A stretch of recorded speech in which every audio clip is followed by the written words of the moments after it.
वो मर जाए, अरे नहीं हर से ध्यान लगावे।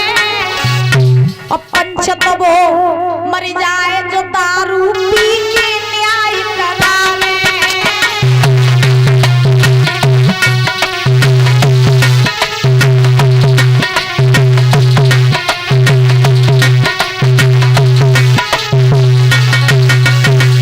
ध्यान रखना विद्वानों कल्पना की है, संत वो मर जाए, अरे नहीं हर से ध्यान लगावे। और पंच वो मर जाए जो दारू पी के न्याय करावे। दूसरी बात, गुरु तो वो मर जाए, अरे चेला से जो ज्ञान छुपावे। गुरु तो वो मर जाए, अरे चेला से जो ज्ञान छुपावे। और चेला वो मर जाए, गुरु की सीख चित्त नहीं लावे।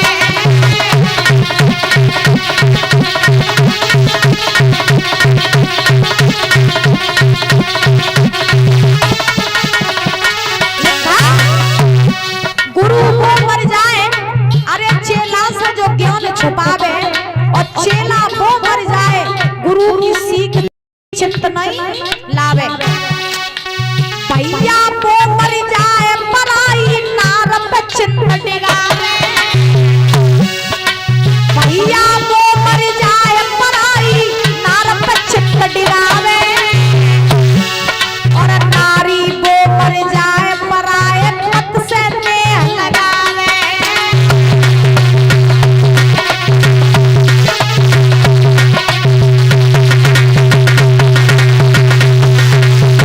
और सुनो, भैया वो मर जाए, जो बिटिया गली गली में घुमावे। सुन रही हो? नहीं सुन रही? अम्मा हेलो, कहाँ खो गई? बोलो।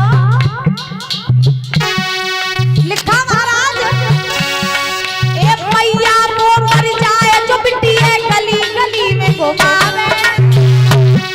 और बिटिया वो मर जाए, अरे जो फूल में दाग लगावे।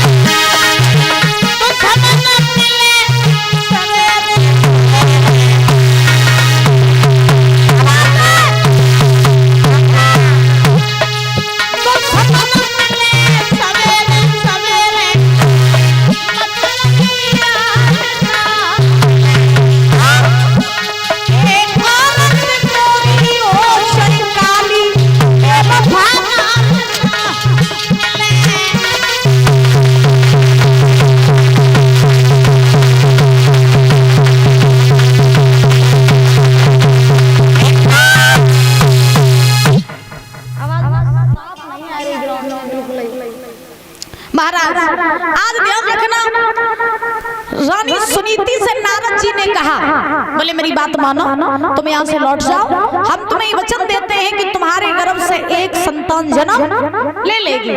तो उसी समय ये सुनीति ने नारद जी की बात को माना और मान करके परीक्षित जी ये सुनीति जो है आई है कहा, अपनी झोपड़ी में। जब ये सुनीति अपनी झोपड़ी में आई, आ करके महाराज धीरे धीरे धीरे धीरे ही अपना जीवन यापन करने लगी और भगवान के आने की राह, वो अपने पति के आने की राह देखने लगी। जब महाराज सुनीति अपने पति के आने की राह देखने लगी, उसी समय व्यास नंदन श्री सुखदेव जी महाराज समझा रहे हैं राजन परीक्षित, भगवान की ऐसी लीला। परीक्षित जी महाराज क्या देखो, राजा उत्तानपाद ने दो ब्याह करे, दोनों रानियों के गर्भ से महाराज किसी भी संतान ने जन्म नहीं लिया। ए लड़के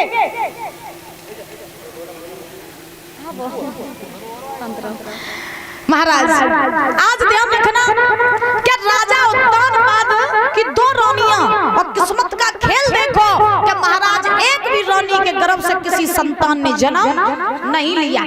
तो एक दिन उत्तानपाद ने रानी सुनीति कहा, बोले रानी बहुत दिन हो गए हम कहीं जंगल में शिकार खेलने के लिए नहीं गए, आज तुम कहो तो आज हम जंगल में शिकार खेले आवे। सुरची बोली देखो महाराज शिकार खेलवे को तो तुम चले जाओ, लेकिन जइयो शिकार ही खेलन, अगर 100 गाय मुड़िए ना तो तुम्हें हड्डी को सुरमा बनाए देंगे। हाँ 100 ही अगर जंगल में जाए रहे तो जंगल में जाइयो शिकार खेल के घरे वापस लौट आइयो, 100 गाय अगर मुड़िए तो हम तो पूरा कोई नहीं होगा, ध्यान रखियो।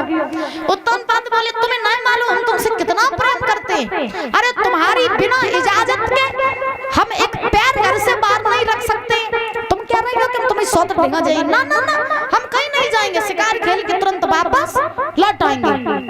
तो आज सुरची ने कहा ठीक है तो चले जाओ। तो परीक्षित जी महाराज आज राजा उत्तानपाद ने घोड़ा तैयार किया, घोड़ा पर सवार हुए और घोड़ा पर सवार होकर हाथ में तलवार लेकर के जब जंगल की सीध लगाई तो मालूम है कैसे चले हैं, सुनो।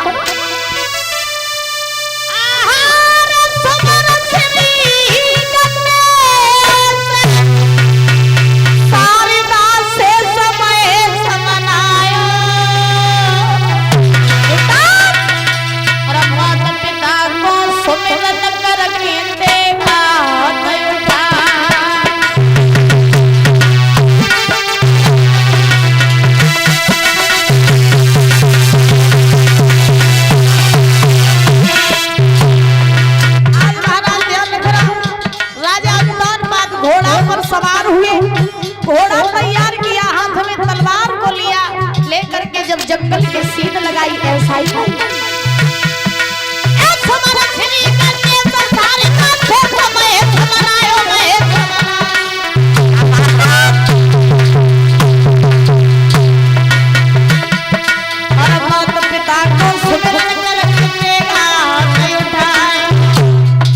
घोड़ा पे भयो सवार, सुनो सरदार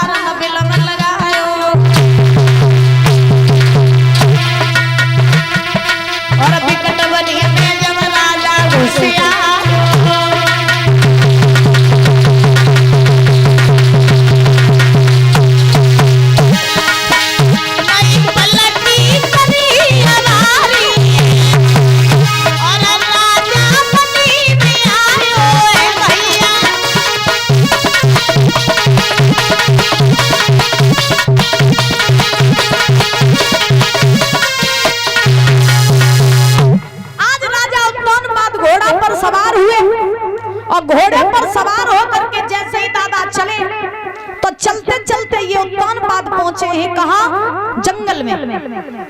जब उत्तानपाद जंगल में पहुंचे, जंगल में जाकर के ये शिकार ढूंढने लगे। दादा जब शिकार ढूंढने लगे तो सुबह से शाम हो गई, लेकिन राजा उत्तानपाद को महाराज कोई भी शिकार नहीं मिला। तो ये वापसी कैसे आवाज मार रही है, मशीन फिर बंद हुई है, बड़ी आफत है। बोली राधा रानी सरकार की। महाराज आज राजा उत्तानपाद जब शिकार ढूंढने लगे तो इन्हें परीक्षित जी सुबह से शाम हो गई, लेकिन उत्तानपाद को कोई शिकार नहीं मिला। जब इन उत्तानपाद को कोई शिकार नहीं मिलो तो महाराज तब तक धीरे धीरे रात होने लगी। उत्तानपाद सोचने लगे मुझे जल लगा तब शिकार मिलेगा नहीं तो ऐसा करें चलो घरे लौट चले। आइए ताली बजा करके बोलेंगे बड़े भाव से एक भजन, उसके बाद जो है कथा में प्रवेश करेंगे। सभी लोग बोलेंगे ऊंचे ऊंचे हाथ करके, बेस बोलो, बोलेंगे क्या छाप तिलक सब छिपी रे मुझसे नैना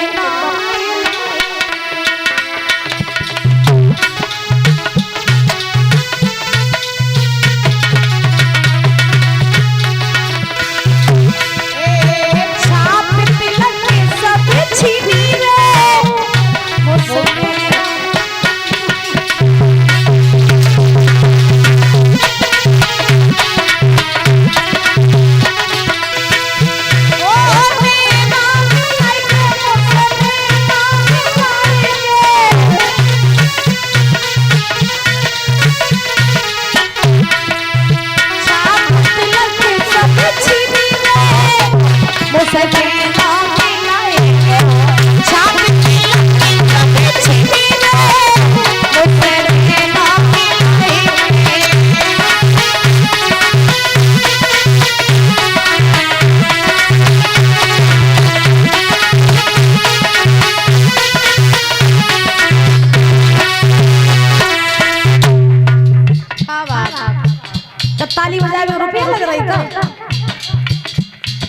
जन को टैक्स वैक्स लगा तो भाई 250 बजाय रही होगा हैं बोलो बजाय लो ताली अम्मा बजाय ले ऊंचे ऊंचे हाथ करके बोलो यही जिंदगी है जब बजाय लो जिंदगी में जाने को वहां भगवान ने दे न दे अगले जन्म में अब जन्म में हाथ दे तो बजाय ले हां ऊंचे ऊंचे हाथ करके ताली बजा करके सीधे उठाए बात दोनों हाथ ऊंचे ऊंचे बड़े भाव से इधर काय सर में आए रंग हैं बजाओ ऊंचे ऊंचे हाथ करके ताली और बोलो छाप तिलक के सब छीनी रे उसने ना खिलाई के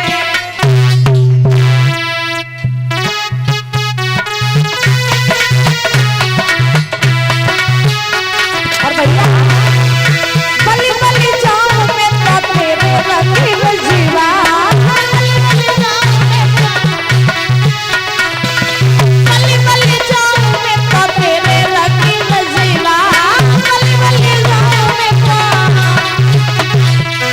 अपने अपने अपने ही रंगे रंगे तारी रे उसने ना खिलाई छाप तिलक के सब छीनी रे उसने ना खिलाई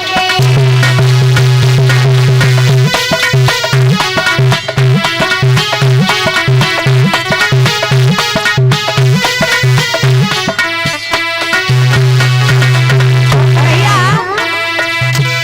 ए प्रेम भक्ति का मधुआ पिलाई के प्रेम भक्ति का मधुआ पिलाई के प्रेम भक्ति का ए पटवारी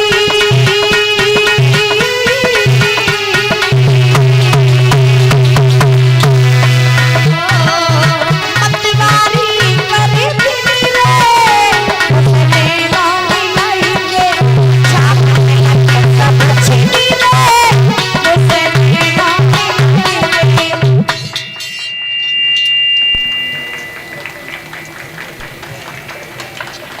ऐसा लग रहा बाहर में हो रहा नहीं मुझे जाते है कमेटी वाले दास बैठे अच्छा ये लड़कों बच्चा दास बैठे सब का बात ऊंचे उठाओ हाथ ऊंचे ऊंचे हाँ जे भाई नप्पा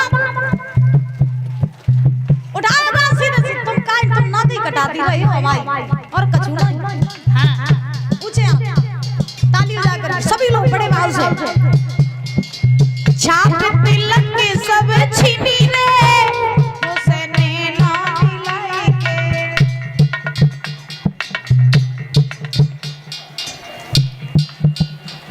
ओ छाप तिलक के सब छीनी रे उसने ना छाप तिलक के सब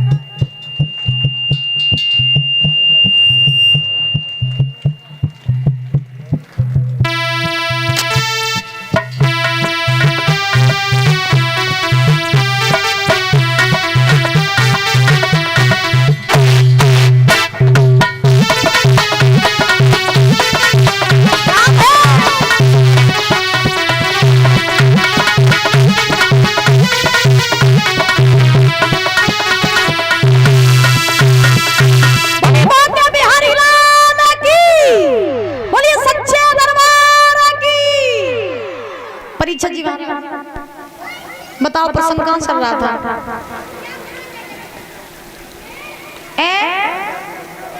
का तो काय में लगे रहे प्रसाद में लगे रहे जब आप ये 50 रुपए कौशल यादव की तरफ से आए हैं बहुत बहुत धन्यवाद है भगवान से कामना करेंगे सुख शांति प्रदान होती है धन के भंडार भरे रहे माँ दुर्गे की दया दृष्टि बनी रहे हमेशा ऐसी हंसते मुस्कुराते बने रहे भगवान से कामना आकांक्षा है महाराज ध्यान रखना आज सुखदेव जी महाराज समझा रहे हैं राजन परीक्षित राजा उत्तानपाद जब जंगल में शिकार खेलने गए और शिकार खेलते खेलते जब उन्हें रात हो गई, घर वापस लौटने लगे। और जब घर वापस लौटने लगे तो उत्तानपाद ने सोचा कि अब रात हो गई, शिकार तो मिलेगा नहीं, तो घर लौट चले।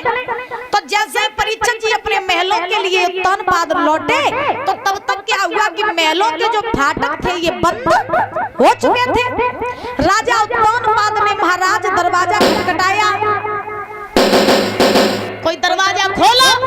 अब बहुत देर तक महाराज खड़े खड़े दरवाजा खटखटाते रहे, लेकिन परीक्षित जी किसी ने भी दरवाजा नहीं खोला। बहुत देर तक खड़े रहे, फाटक खटखटाते रहे, काउन फाटक नहीं खोले। तब तक हो गई काफी रात।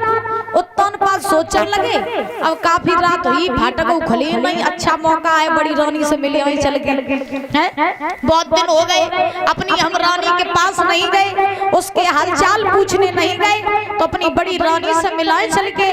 तो राजा उत्तानपाद घोड़ा पर सवार हुए, रानी सुनीति के महल महाराज झोपड़ी की तरफ जैसे ही चले हैं तो आधी रात का समय है। झोपड़ी के पास में राजा उत्तानपाद पहुंचे, दरवाजा खटखटाया, रानी दरवाजा खोलो। दरवाजा खटखटा रहे, रानी दरवाजा खोलो। अब महाराज वो खोले तो तब तो सोए गए। सो जब रानी सुनीति सोए गई, राजा उत्तानपाद दरवाजा खटखटाते रहे, काऊ ने दरवाजा नहीं खोला। तो लिखा है महाराज क्या, अरे सुख नींद में के सोए गई पंचों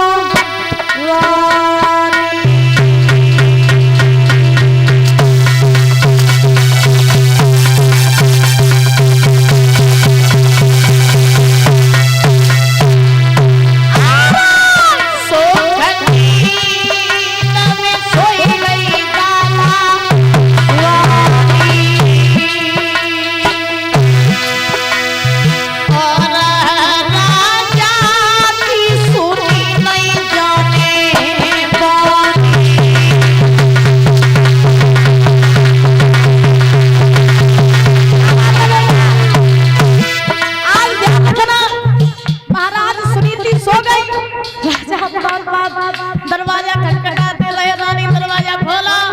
अब खोलो तो खोलो ना, अगर नीचे वाली ने जल ली तो हड्डी को सुरमा बनाए दिए। बहुत देर तक दरवाजा खटखटाते रहे, रानी सुनीति की एकदम से आंख खुली, घबराई के उठी। महाराज सोचने लगे इतनी रात को हमारी झोपड़ी पे कौन आया, मुझे ऐसा लगता है कि मेरी सौत ने हमें मारने काजे कुछ लोगों को भेजो। अब सुनीति घबरा गई। उत्तानपाद ने कही, रानी दरवाजा खोलो, हम तुम्हारे पति। अब जैसे ही उत्तानपाद की आवाज सुनी, दौड़ के आई, दरवाजा खोल दिया। द्वार पे अपने पति को खड़ा देखा, हृदय भर आया, आंखें सजल हो गई। अपने पति का हाथ पकड़ा, झोपड़ी में ले जाने लगी। कैसे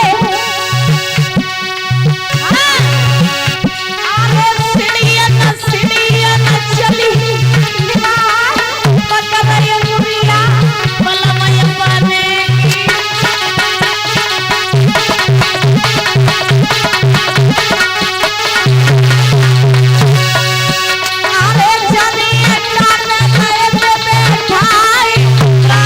प्यारे पिया हमारे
बोले गोविंद भगवान। देखो फरमाए से देखो ऐसा लगा जरा कितने टूटे भाई दिलन के आए नहीं बस चलन ना फेविकॉल तो चिपकाए दे। हाँ किस्मत ने दियो नहीं साथ जान मेरी दिल से दिल टच रहे तो देखो धन हो।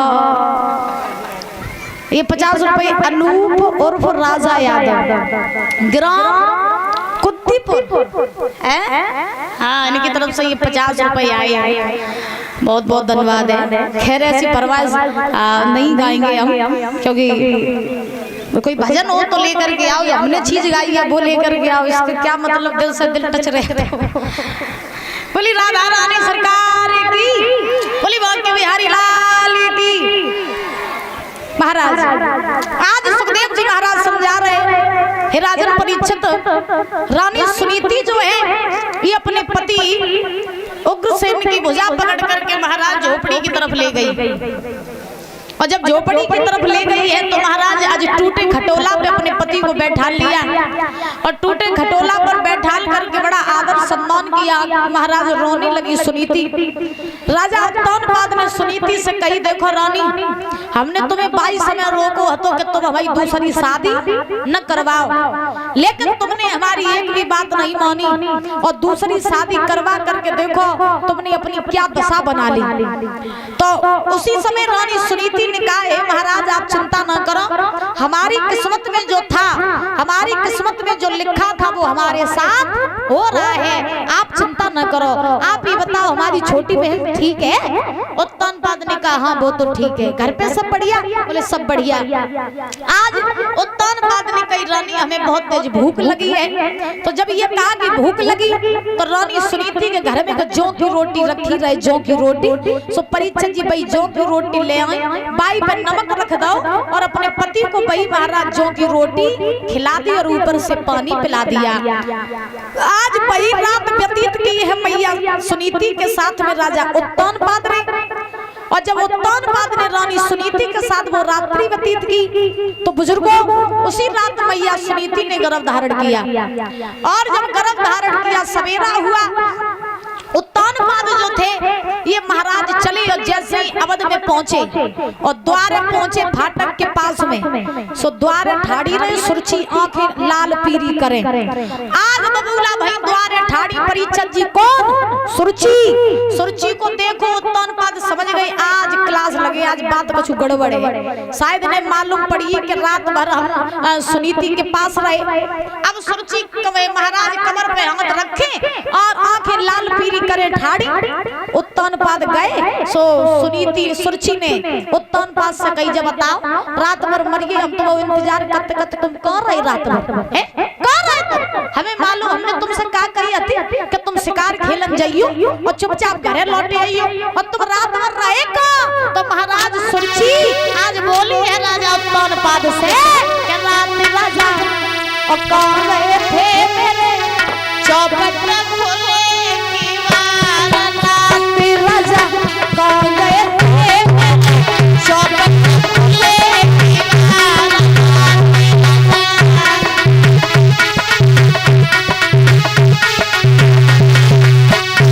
आज महाराज ध्यान रखना रानी सुरछी राजा उत्तानपाद से बोलिए बता रात भर तुम कहाँ रहे? राजा कौन गए थे चौपट खोले